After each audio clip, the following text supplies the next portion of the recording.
हम आपको बता देते हैं कि एक आप नाम सुने हैं पंकज मिश्रा। कौन है वो? पंकज मिश्रा कौन है? भागलपुर का, बिहार का रहने वाला एक आदमी हमारा नेता हेमंत सोरेन जी का विधायक प्रतिनिधि है। तो हेमंत सोरेन जी ऐसा व्यक्ति को काहे रखे हैं जी, जो बिहार का रहने वाला है? क्या उनको झारखंड में कोई आदमी नहीं मिला विधायक प्रतिनिधि बनाने के लिए? और पंकज मिश्रा एक बात बताइए, एक सिंपल सा खुलासा करते हैं कि जो हमको विशेष सूत्र से हमको भी पता चला है, अच्छे लोगों से, कि पंकज मिश्रा जब जेल से निकला तो हेमंत बिहार कल्पना भाभी के यहाँ गया और जा करके बोलता है कि लिट्टीपड़ा विधानसभा का लोग जेएमएम को वोट दे देगा। तो हेमंत बिहार पूछे भाई क्यों देगा वोट, बताना पड़ेगा ना। तो बोलता है कि लिट्टीपड़ा विधानसभा ऐसा है कि यहाँ कुत्ता का भी गला में जेएमएम का झंडा बांध दीजिएगा तो वो जीत जाएगा। तो क्या हम लोग यहाँ पर सभी कोई कुत्ता है क्या लिट्टीपड़ा विधानसभा में? बताइए, हम लोग कुत्ता है? नहीं, यहाँ का वोटर कुत्ता है, आदमी है, जो बोलता है वही कुत्ता है। तो सबसे पहले तो जवाब देना पड़ेगा हेमंत भैया को कि आपका विधायक प्रतिनिधि लिट्टीपड़ा विधानसभा का वोटर को कुत्ता बोलता है, हैं? यहाँ लोग आदमी देख करके वोट देता है, छाप देख के वोट नहीं देता है। और लिट्टीपड़ा विधानसभा में पंकज मिश्रा जेल से निकला, एक धनंजय सोरेन है। तो धनंजय सोरेन के बारे में क्या बोला? जिस आरोप में हेमंत भैया, हम उनको तहे दिल से प्यार करते हैं और सम्मान करते हैं। हेमंत भैया और पंकज मिश्रा जेल गया था तो किसका आरोपी था? इल्लीगल बालू गिट्टी और कोयला का चोरी में जेल गया था। सच्चाई है? उसमें गवाह कौन बना? धनंजय सोरेन गवाह बना कि वो बोलता है कि नहीं, पंकज मिश्रा एंड गैंग वो लोग कोई बालू गिट्टी का चोरी नहीं किया है। तो धनंजय सोरेन को जाके गोड़ हाथ पकड़ा पंकज मिश्रा। हेमंत भैया बोला कि वो गिफ्ट दे दीजिए, क्योंकि आपके समर्थन में भी बोला, हमारे समर्थन में भी बोला, तो इसको बरुआ से टिकट दे दीजिए। उसको दे दिया टिकट। क्या राजनीति ऐसे होता है? और हेमलाल को बोला कि नहीं, बरहेट में दिक्कत करेगा, उसको बरहेट दे दीजिए टिकट लिट्टीपड़ा से। क्यों? क्योंकि हम इल्लीगल काम, बालू गिट्टी या कोयला का इल्लीगल काम नहीं करने दे रहे थे। और सबसे बड़ा रोड़ा थे पंकज मिश्रा का। 2020 में हम 25 को गाड़ी पकड़े थे जी बालू का। मेरे पिताजी उस समय जिंदा थे और हेमंत भैया फोन किए मेरे पिताजी को, जाके पंकज मिश्रा माफी मांगा था मेरे पिताजी से कि ऐसा दोबारा काम नहीं करेंगे। तो वो बोला कि सबसे बड़ा रोड़ा है।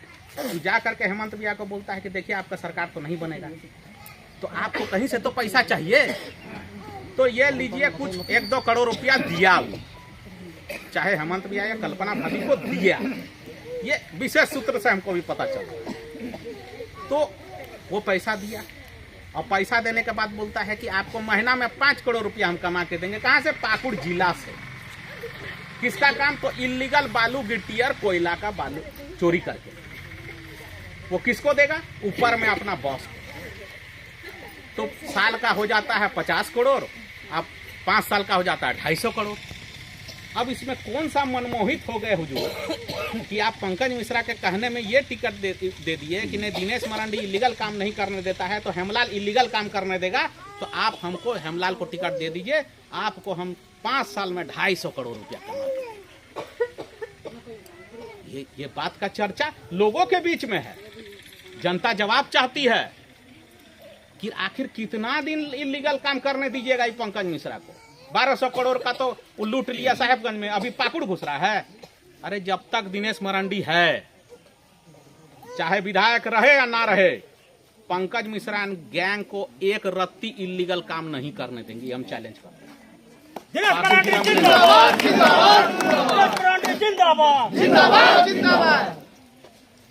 दूसरा चीज है कि हेमलाल मुर्मू तो एमपी भी तो था राजमहल लोकसभा का, तो इस 2 बार एमपी रहा, वो क्या किया? कोई काम किया? कोई तो काम नहीं किया। अच्छा, हम लोग अभी भी, मैं झारखंड मुक्ति मोर्चा का विधायक हूँ, 23 तारीख तक तो मैं विधायक हूँ। मैं पार्टी का विरोध नहीं कर रहा। मैं कभी भी पार्टी का विरोध नहीं किया, जिस कारण मैं निर्दलीय भी नहीं खड़ा हुआ पार्टी का विरोध। लेकिन ये प्रजातंत्र है हुजूर, राजतंत्र नहीं है। और प्रजातंत्र में लोग मालिक होता है, पब्लिक मालिक होता है, किसको वोट देगा किसको नहीं देगा। किसी का राजतंत्र नहीं चल रहा है, ये तो पब्लिक देगा। पब्लिक जिसको अच्छा लगेगा वोट देगा, नहीं देगा। अब स्वर्गीय साइमन मरांडी जी का भक्त को हम तो कंट्रोल नहीं कर सकते हैं, और हम समझते हैं कि यही रवैया रहा तो लिट्टी पड़ा विधानसभा के पूरा का पूरा संथाल परगना में एक भी झारखंड मुक्ति मोर्चा का विधायक नहीं जीतेगा, ये हम गारंटी बता। और हम तो तहे दिल से हेमंत भैया को प्यार करते हैं, कल्पना भाभी को भी बहुत इज्जत करते हैं, तमाम लोग। लेकिन लोगों के बीच में एक चर्चा है, लोगों के बीच में, पूरे झारखंड में चर्चा है, हर एक लोगों में, कि हेमंत सोरेन की जो चाचा थे लालू सोरेन, और उनके जो बड़े चाचा थे, उनके जो उनके पिताजी के बड़े भाई थे, उनके दोनों चाचा एक स्टेटमेंट दिए थे 6-7 साल पहले। स्टेटमेंट यही था कि हेमंत सोरेन की दादाजी बंगाल के पुरुलिया से पैदल चल के आए थे और निमरा में आके बस गए थे। तो ये तो बड़ा सोचनीय विचार है। लेकिन हम लोग के नेता हैं, हम लोग तो अपना नेता मानते हैं, और कभी भी कोई भी हेमंत भैया को कोई कुछ बोलता है तो लड़ जाते हैं हुजूर हम लोग उनके। लेकिन ये हेमंत सोरेन का अपने दोनों चाचा बोलते हैं कि हेमंत सोरेन के जो दादाजी थे वो पुरुलिया बंगाल से आए थे, कहाँ निमरा रांची में आके रह गए। तो उनको पब्लिक को बताना पड़ेगा क्या वो झारखंडी है कि बंगाल का रहने वाला है। क्या यही हो रहा है कि 1932 का कानून क्या स्टेट में पूर्ण बहुमत होने के कारण भी हम लोग नहीं बना पाए? सारा विधायक बोला था कि 1932 यही बन जाएगा, दिल्ली भेजने का जरूरत नहीं है। 1932 आप लोग जिला रोस्टर कीजिए, कानून यही बन जाएगा, स्थानीय नीति नियोजन नीति, कोई किसी चीज का दिल्ली भेजने का जरूरत नहीं है। तो आपने दिल्ली क्यों भेजा? ये पब्लिक बोल रहा है हुजूर, हम नहीं बोल रहे हैं। झारखंड का पब्लिक जानना चाहते हैं आप झारखंडी हैं कि नहीं है, क्योंकि आप ही के चाचा ने स्टेटमेंट दिया था कि हेमंत सोरेन के दादाजी कहाँ के थे, पुरुलिया बंगाल के रहने वाले थे, आए थे निमरा में आके बस गए। तो भाई तो स्टेटमेंट, ये तो क्वेश्चन मार्क हो गया, क्या सोरेन खानदान झारखंडी है कि नहीं है? इसीलिए क्या आप झारखंडी नहीं होने के कारण बाहर का आदमी को रख रहे हैं और हम लोग जैसा झारखंडी को पूछ नहीं रहे हैं हुजूर? ये तो बड़ा क्वेश्चन मार्क है।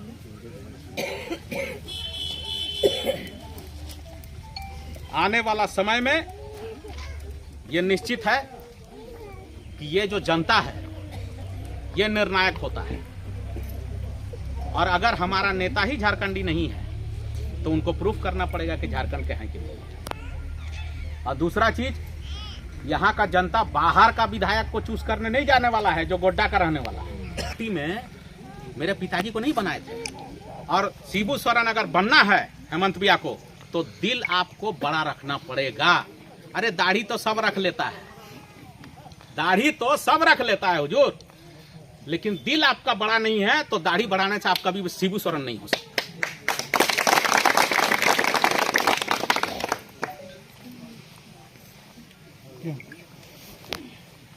और कुछ एक तरफ आप